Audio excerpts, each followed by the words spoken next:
እንግዲህ ታዲያ ዛሬ ቅድስት ብሎ የጠራት ማንን ነው ሲባል የመጀመሪያው ቅድስት ብሎ የጠራት ሰንበትን ነው።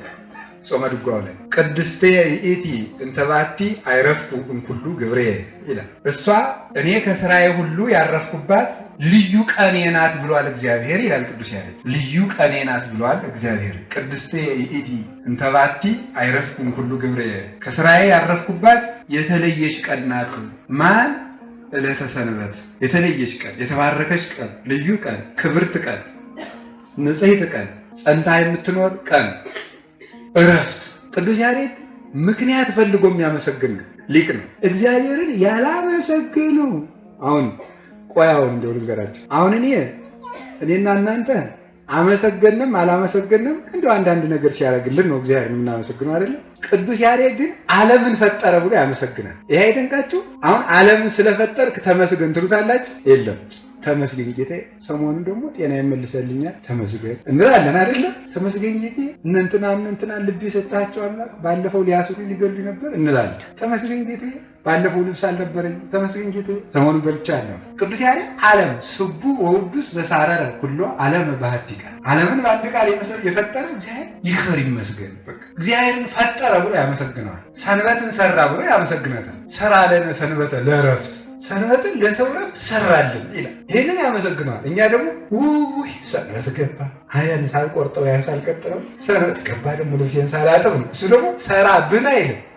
ሰራ ለነ ሰንበተ ለረፍት። የሚያዝን እግዚአብሔር፣ ቸር መሐሪ እግዚአብሔር፣ ዘልማዱ ይሩት እግዚአብሔር ደካሞች መሆናችን አውቆ ሰንበትን ሰራልን እረፉ ብሎ አዝኖልን እንድናርፍ ብሎ ሰንበትን ሰራልን ብሎ ቅዱስ ያሬድ ያመሰግናል። ስለዚህ ሰንበት በዕለተ ሰንበት ለምን ሳደረገ ሲባል እግዚአብሔር ነው የቀበራት የቀደሳት ልዩ ቀኔ ናት። ዕለተ ሰንበት የእግዚአብሔር ቀን ናት። ስድስቱን ለእኛ ሰጥቷል። እግዚአብሔር መች ቸር አይደል? ጥቂቱን ለራሱ ብዙውን ለእኛ።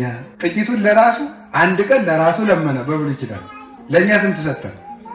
6 ለእኛ ሰጠ። 9 ብር ለሰው ሰጠ። ለራሱ ስንት ወሰደ? 1። ይኸውላችሁ ጥቂቱን ለእኛ ለራሱ ብዙውን ለእኛ ነው የሚሰጥ። ያንን ደግሞ አንዲቱ ለራሱም የተባለችው ለእኛው ናት። ደግሞ እረፉባት ነው። ሰዱሰ መዋዕለ ትገብር ኩሎ ግብረከ፣ 6 ቀን ስራህን ሁሉ ትሰራለህ። ወሳቤትሰ ዕለት ሰንበቱ ይእቲ ለእግዚአብሔር አምላከከ፣ 7ኛይቱ ቀን ግን ለፈጣሪ ለእግዚአብሔር ሰንበቱ ናት። ፍቅሩን የምትገልጥበት ናት። እግዚአብሔር ሰማያት ወምድር፣ እግዚአብሔር ድካም ሳይኖርበት አርፎ የዋለባት ቀን ናት። ኦሪት ዘጸአት ምዕራፍ 20 ላይ እንደሚነበበው እግዚአብሔር አርፎ የዋለባት ቀን ናት። 6 ቀን አረፈ እግዚአብሔር። 7ኛይቱን 6 ቀን ሰራ፣ 7ኛይቱን አረፈ። እቺ ሰንበት ትባላለች። ለምንድን ነው የሚለው ሊቃውንቱ ብዙ ይራቀቁበታል። 6 ቀን ሰርቶ 7ኛውን አረፈ። ብዙ ሰርታችሁ ጥቂት ረፉ ለማለት ነው ይላል። ሰምታችኋል? ምንድን ነው ያላችሁ? ያለ ብዙ ሰርታችሁ ስንት ቀን ሰርቶ ነው ያረፈ? እኛ ደግሞ 1 ቀን ሰርተን 6 ቀን መተኛት ማለት። ይሄ ነው እንግዲህ ችግሩ የሚወጣው ማለት። አሁን ሰው ኢትዮጵያ የለየችው ሰንበትን በማክበሯ ሳይሆን ከሰንበት በኋላ ያለውን ቀን በመተኛቱ ነው። ሰው ሰንበትን ማክበሯ ሳልጎዳም ነበር። እግዚአብሔር በ6 ቀን ዓለምን አከናውኖ ፈጥሯል። ይህ 6 ቀን በዕለተ ሰንበት ቃል እግዚአብሔር እየሰሙ እግዚአብሔር ቅዳሜ ያልፈጠረበት ምክንያት በጣም ብዙ ትርጉም አለው። አንደኛው ፍጥረት አልቆበት ነው እንዳይባል ብለው ሊቃውንቱ በትርጓሜ ነግረውናል። ፍጥረት ቀን አልቆበት ነው እንጂ ፍጥረት አልጨረሰም እንዳይባል። ቅዳሜም ሲፈጥር ቢሆን አይ ቀኑ ስላለቀበት ነበር ነው እንጂ ፍጥረት አልጨረሰም እንዳይባል፣ አይ በቂ ፍጥረት ፈጥር ያለው ቀንም ስላጣው አይደለም፣ ልፈጥረው የፈለግኩት ፍጥረት ይሄ ብቻ ስለሆነ ይበቃል፣ ይሄ በቃ ስላልኩ ነው ብሎ ለመናፍቃን ምክንያት በር ላለመስጠት አርፎባታል። እንደገና ደግሞ ዕለተ ሰንበትን ያረፈባት ምክንያት ለአዲስ ኪዳን አረቦን እንድትሆን ነው፣ መያዣ እንድትሆን ነው። ለመንግስተ ሰማያት ምስጢርም መያዣ እንድትሆን ነው።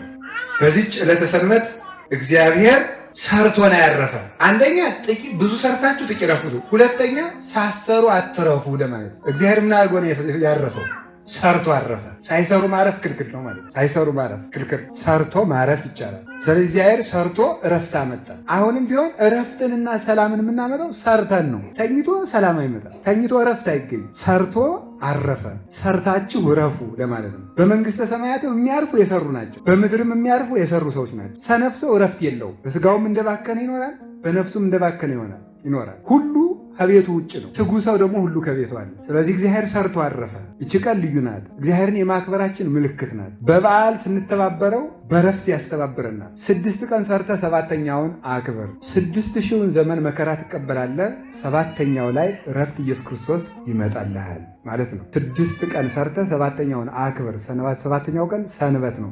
ሰንበት ማለት የቃሉ ትርጉም እረፍት ማለት ነው። ግዕዙም ሲተረጎም እረፍት ነው። ዕብራይስጡም ሲተረጎም ሻባት ነው፣ እረፍት ማለት ነው። ስለዚህ እረፍት የምታገኙ ክርስቶስ ሲመጣ ነው ማለት ነው። ጌታችን መድኃኒታችን ኢየሱስ ክርስቶስ 3 አይነት እረፍቶችን ሰጥቷል በዚህ ዓለም መጥቶ 4 አንደኛው በሲኦል ላሉት እረፍት ሰጥቷል እስከዚያ በነበሩ። ሁለተኛ በደዌ ላሉት የጤና እረፍት ሰጥቷል በዚህ ዓለም መጥቶ። ሶስተኛ አይሁድን ከመስዋዕት ድካም አሳርፏል። አራተኛ አሕዛብን ከጣዖት ድካም አሳርፏል። እነዚህ ክርስቶስ የሰጣቸው እረፍቶች ናቸው። 4ቱ እረፍቶች እንዲሁ በቀላሉ የተገኙ ናቸው። 6000 ዓመት ተደክሞበት የተገኘ ነው። ኖህ ተሰቃይቶበታል፣ አብርሃም ተሰቃይቶበታል፣ ዳዊት ተንከራቶበታል፣ ሌሎቹ እነ ሙሴ ነቢያት ሁሉ መከራ ተቀብለውበታል። 6000 ቀን 6 ዘመን ስራህን ደክመ ስራ የተባለው 6000 ዘመን የድካም ዘመን የመከራ ዘመን ደከሙ፣ በመስዋዕት ደከሙ። ሲደክሙ ነው ጌታችን መድኃኒታችን ኢየሱስ ክርስቶስ በትንሣኤ ዘወራት ርክበ ካህናት በሚባለው በ25ኛው ቀን ለሐዋርያት በተገለጠ ጊዜ ሐዋርያት ሲደክሙ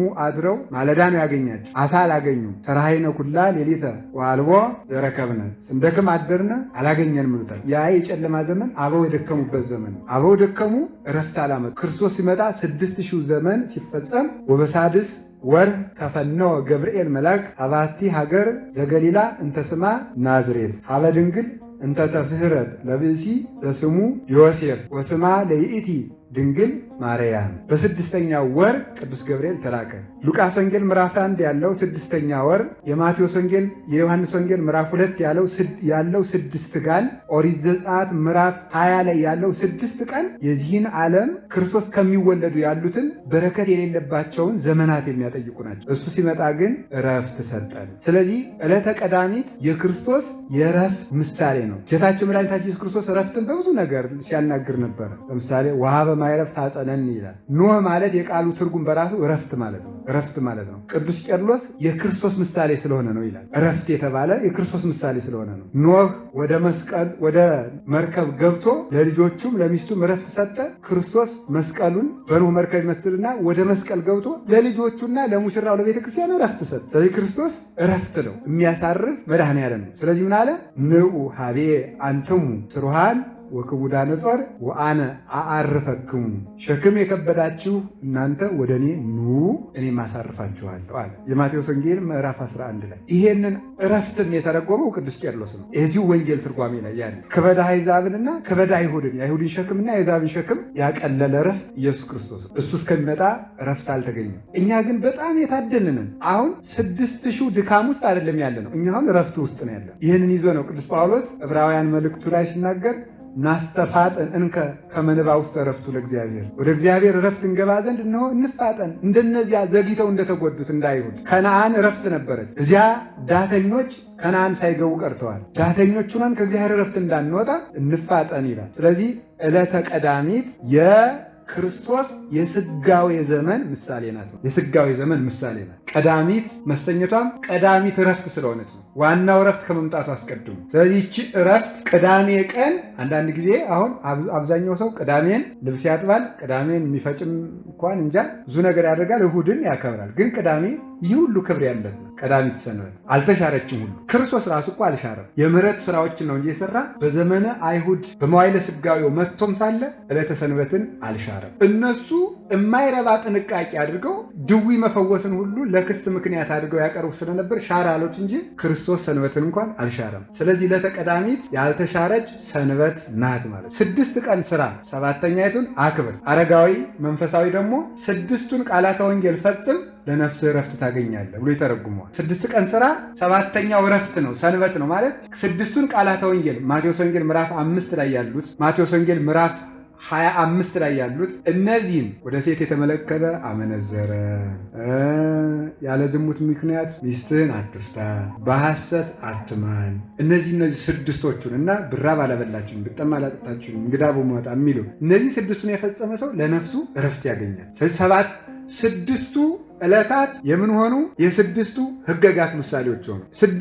ስድስቱን ቀን ስራ ብሎታል። በስራ ቀን ድካም እንጂ እረፍት የለም። ሕግ በሚተገብሩበት ወራት ድካም እንጂ እረፍት አይገኝም። ሕግ መስሪያ እንጂ ማረፊያ አይደለም። ምን ማለት ነው? በሕግ መተግበሪያችን ጊዜ እረፍት አይኖረንም። ምን ጊዜም አንዱን ስናርፍ አንዱ ይመጣል። ለዚህ ነው ሰይጣን የማያሳርፈን ማለት። አሁን ስራ ውስጥ ነው ያለነው። ብዙ ጊዜ የሁላችንም የኔም ጨምሮ እኮ ነው የሁላችንም ጥያቄ እግዚአብሔር ሆይ አንደኛ ከዲያብሎስ፣ ሁለተኛ ከስጋዬ፣ ሶስተኛ ከክፉ ሰዎች የማርፈው መቼ ነው ቢባል የለም ነው ማለት። እረፍትህ እኔው ነኝ ነው። እረፍትህ እኔ ነኝ እንጂ እነዚህ አይቀሩልህም። ለምን? ስራ ላይ ነው። ስራ ላይ እረፍት አለ። ስራ ውስጥ ከሆንክ እረፍት የለም። እረፍት ውስጥ ከሆንክ ስራ የለም። 6 ቀን ስራ ሕግ ውስጥ ስራ ላይ ነው። አሁን እየሰራን ነው፣ ግን እረፍት ውስጥ ነን። እረፍታችን ደግሞ ክርስቶስ ነው። ደስ የሚለው ይሄኛው ሕግ የሚያደክም ስጋን ነው።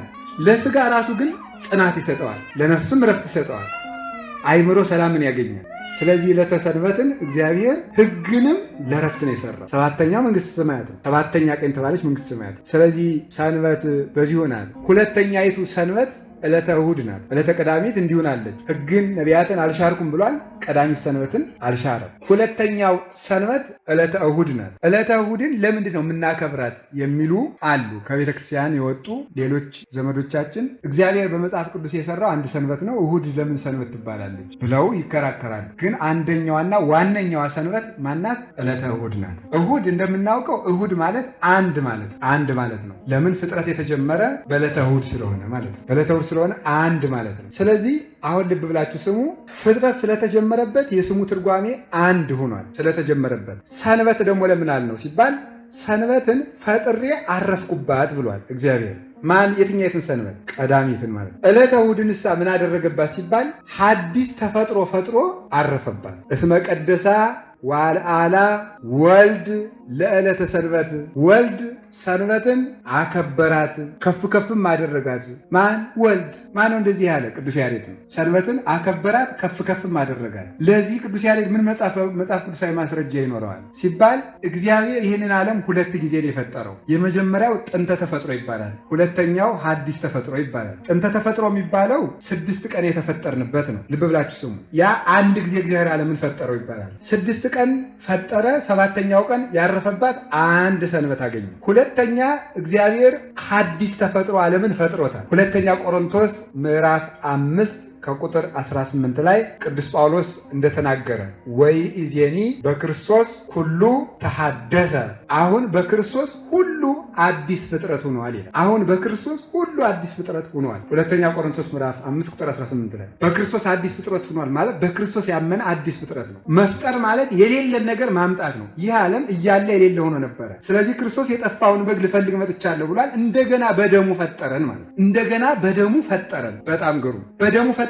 በዕለተ ዓርብ አዳምን ፈጥሮ እግዚአብሔር ፍጥረትን ጨረሰ። ቀዳሚትን ለረፍት ተዋል። በዕለተ ዓርብ እግዚአብሔር አዳምን እንደገና ፈጠረው ከጎኑ በፈሰሰ ደም። በዕለተ ዓርብ አዳምን ቀድሞ እንደፈጠረው በዕለተ ዓርብ እንደገና በደሙ በመስቀሉ አዳምን ፈጠረው። ከዚያ በኋላ አዳምን ዓርብ በስቅለቱ በደሙ ፈጠረና እሑድን አረፈባት። ምን አደረገበት? ተነሳበት ማለት። አሁን በጥንተ ተፈጥሮ ፈጥሮ ያረፈባት ቀዳሚት ሆነች። ሐዲስ ተፈጥሮ ፈጥሮ ያረፈባት ምን ሆነች? አቤት እሑድ ሆነች። ስለዚህ ዋናይቱ ዕረፍት ሆነች። አሁን ልብ ብላችሁ ስሙ። ጸጋ በዲበ ጸጋ እስመ እምተረፈ ዚአሁ ነሳይነ ኩልነ ጸጋ በዲበ ጸጋ ኦሪትሰ በሙሴ ተሁበት ለነ ጸጋሰ ወጽድቅ በኢየሱስ ክርስቶስ ኮነ ለነ ይላል ቅዱስ ዮሐንስ በወንጌሉ ሲናገር። ምን ማለት ነው? እነሆ ሁላችንም ጸጋን ከምሉ ጌትነቱ ተቀበልን፣ ገንዘብ አደረገን፣ ሰጠን። ክርስቶስ ዘምሉ ጸጋ ወጽድቀ ቃል ሥጋ ኮነ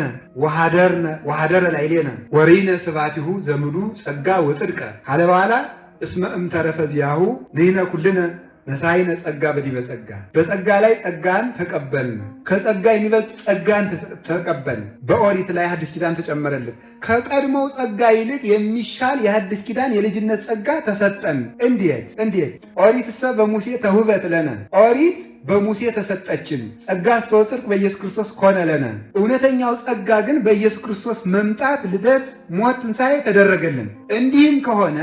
እንዲህም ከሆነ በጥንተ ተፈጥሮ ካገኘነው ጸጋ በኢየሱስ ክርስቶስ መምጣት ያገኘነው ጸጋ ይበልጣል ማለት ነው። ይበልጣል። በጥንተ ተፈጥሯችን በድለን ከተሰጠችን ሕግ ከኦሪት በሐዲስ ተፈጥሮ የተሰጠን ሕግ ወንጌል ይበልጣል ማለት ነው። በባሪያ እጅ ከተናኘ ሕግ በንጉሥ እጅ የተናኘ ሕግ ይሻላል። ስለዚህ ምን አለ ጌታ ቅዱስ ጳውሎስ ኤፌሶን ምዕራፍ 1 ቁጥር 3 ላይ ሲናገር ይትባረክ እግዚአብሔር አቡሁ ለእግዚእነ ወአምላክነ ወመድኃኒነ ኢየሱስ ክርስቶስ ዘባረከነ በኩሉ በረከት መንፈሳዊት በኢየሱስ ክርስቶስ ዘበሰማያት በጌታችን በመድኃኒታችን በኢየሱስ ክርስቶስ በሚገኝ ልጅነት በሰማያዊ ሀብት በመንፈስ ቅዱስ ያከበረን የጌታችን የመድኃኒታችን ኢየሱስ ክርስቶስ አባቱ እግዚአብሔር አብ ይመስገን ይላል። አሁን ይህን ምን ይላል?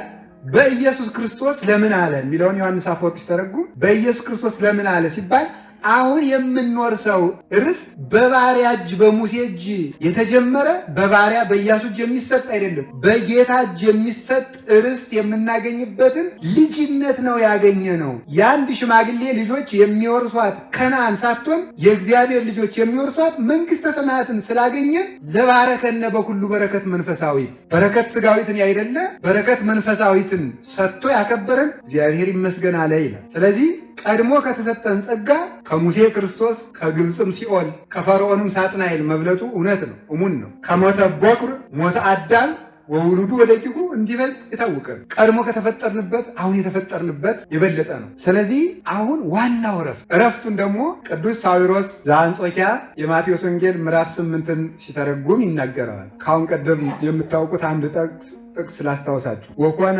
አብይ ድልቅልቅ ይላል። በጣም ንጹሕ ውስጣ ሁከት ሆነ። ጌታችን መድኃኒታችን ኢየሱስ ክርስቶስ ከደቀ መዛሙርቱ ጋር ተሳፍሮ በሚሄድበት በመርከብ ሲሄዱ ማዕበል ተነስቶ ነበረ። ማዕበሉ ሊሰጥም እስኪቃረብ ድረስ ተነዋውጾ ነበረ። እሱ ተኝቷል። ሐዋርያት ተነስተው አድነነ እግዚኦ ከመ ንሙት አሉት። ባጭሩ ታሪኩም ትምህርቱም እዚህ ጋር የሚሄድ ስላልሆነ የምፈልጋትን ማምጣት ነው የፈለግኩት። ስለዚህ ምንድን ነው ያለው? ተነስ አድነን ሲሉት ወተንሲኦ ገሰጾሙ ለነፋሳት ተነስቶ ነፋሳትን ምን አራይቱ ለብሎ ነፋሳቱን የገሰጸ ሲባል መርከቢቱ የምትናወጸው በማይበሉ ነው። ማይበሉ የሚናወጸው በነፋሱ ነው። ክርስቶስ ነገርን ከስሩ ነው መፍትሄ የሚያመጣ ሰው ነው ላይ ላዩን መፍትሄ የሚያመጣ ማለት ነው። ከስሩ ዋናውን ነገር ሲገጽጸው ሌላው ጸጥ ይላል ማለት። ስለዚህ ነፋሱን ዝም በል ሲለው ማይበሉ ዝም ሲል መርከቢቱ ዝም፣ መርከቢቱ ዝም ስትል ሐዋርያት ዝም ይላሉ ማለት ነው። ከስር ጀምሮ ነው የሚፈታ ክርስቶስ መነሻውን ማለት ነው። ካልተፈታ ሰው ችግር ነው። ድመታውን በዚህ በካባ ይዤ ዝም ብለሽ ብላት ምን ታደርጋለህ? ለጊዜው ዝም ብትል መሟጨሯን አታውም አይደለም? ላይላዩን ምንም ጥቅም የለውም። ከውስጥ ሲፈታ ነው ችግር አይደል? ጥሩ ክርስቶስ አስር ነው የሚፈታ። ነፋሱን ዝም በል ሲለው ዝም ማለት። አሁን ይህንን ትርጉም እንተወውና ቅዱስ ሳዊሮስ ዘአንጾኪያ ምን ይላል? ወተንሲኦ ገሰጾሙ ለነፋሳት ነፋሳት የባትባል አጋንንት ናቸው። ማንን ሲያውኩ የነበሩ? መርከቢቱን የእግዚአብሔርን ቤት ምዕመንን ሲያውኩ የነበሩ አጋንንት በጥርጥር በክደት ሲያውኩ የነበሩት የሐዋርያትን ልቡና ሲያናውጹ የነበሩ ገሰጾሙ ለነፋሳት ወተንሲኦ ማለት ክርስቶስ ከእንቅልፉ ተነስቶ ሰው እንደመሆኑ አንቀላፍቶ ነበርና ባህሩን ሲገስጸው ሐዋርያት እንዳረፉ ከሞት እንቅልፍ ተነስቶ አጋንንትን በትንሣኤው ሲገስጻቸው ቤተ ክርስቲያን እረፍት አገኘች። ስለዚህ ተነስቶ ነፋሳትን ገሰጻቸው ማለት በትንሣኤው አጋንንትን አሳፈራቸው ማለት። መርከቢቱም ሰላም ሆነች ማለት ቤተ ክርስቲያን በትንሣኤው እረፍት አገኘች ማለት። ስለዚህ ቤተ ክርስቲያን እረፍቷ ትንሣኤዋ ስለሆነ በሐዲስ ተፈጥሮ ፈጥሮ ያረፈባት ቤተ ክርስቲያን እረፍት ያገኘችባት ዕለተ ሰንበት ሰንበተ ክርስቲያን ቅድስት እሷ በእውነት የከበረች ቀን ናት ማለት። ዛቲ ዕለት እንተ ገብረ እግዚአብሔር ንትፈሳ ወነተሐሰይ ባቲ። ይችን ዕለት እግዚአብሔር በእውነት ሰራልን እናርፍባት ዘንድ ቅዱስ ዳዊት ተናግሮታል። ቅዱስ ያሬድም ደግሞታል። በዛሬው በቅድስቱ ቃል እግዚአብሔር ይችን ዕለት የሰራልን እግዚአብሔር ነው። ዕለተ ሰንበትን ጨመረልን ማለት ነው። ዕለተ ሰንበት በሐዲስ ተፈጥሮ ጌታ ያረፈባት ቀን የሚመጣባት ቀን። አንዳንድ ጊዜ እንዲህ የሚል ቃል ታገኛላችሁ። በተጠመቀባት በዕለተ ሰንበት ሰኔ ጎልጎታ ስትጸልዩ በተጠመቅባት ብርሃነ መለኮትን በገለጥክባት እንደገና ደግሞ በተወለድክባት ቀን የተወለደ ለምሳሌ ማክሰኞ ነው፣ ግን ዕለተ ሰንበት ይላል። ቁም ነገሩ ምንድነው? እነዚህ በዓላት የሰንበት ክብር ስላላቸው የሰንበት ያህል ክብር ስላላቸው እና ይቺ ዕለተ ሰንበት የክርስቶስን ትንሣኤው በረከታቸው ባሉበት ሊድረሰንና የቤተክርስቲያናችን ሊቅ የሆኑት ብፁዕ አቡነ እንድርያስ እንዲህ ይላሉ። ዕለተ ሰንበት በየሳምንቱ ለሰው አይገባውም እንጂ በየሳምንቱ የክርስቶስ ትንሣኤ ናት ይላል። የክርስቶስ ትንሣኤን ነው የምናከብረው። በዓመት አንድ ጊዜ የምናስበው ያችን አንዷን ቀን ለማሰብ ነው እንጂ ቤተክርስቲያን በየሳምንቱ ትንሣኤውን ስታከብር የምትኖር ቤተክርስቲያን ናት። ይህን የምታደርገው ኦርቶዶክስ ተዋሕዶ ቤተክርስቲያን ናት። በእውነቱ ማለት በየሳምንቱ የትንሣኤው ምሳሌ ነው። ለዚህ ነው በዕለተ ትንሣኤ በዕለተ ሰንበት የገጠር እናቶች ሌላ ባያውቁ የሰንበት ዕለት እሳት ሲያነዱ ያድራሉ። ለምን? ክርስቶስ ብርሃን ነው አይደለ? የትንሣኤውን ብርሃን በዕለተ እሑድ ስለገለጠ ማለት ነው።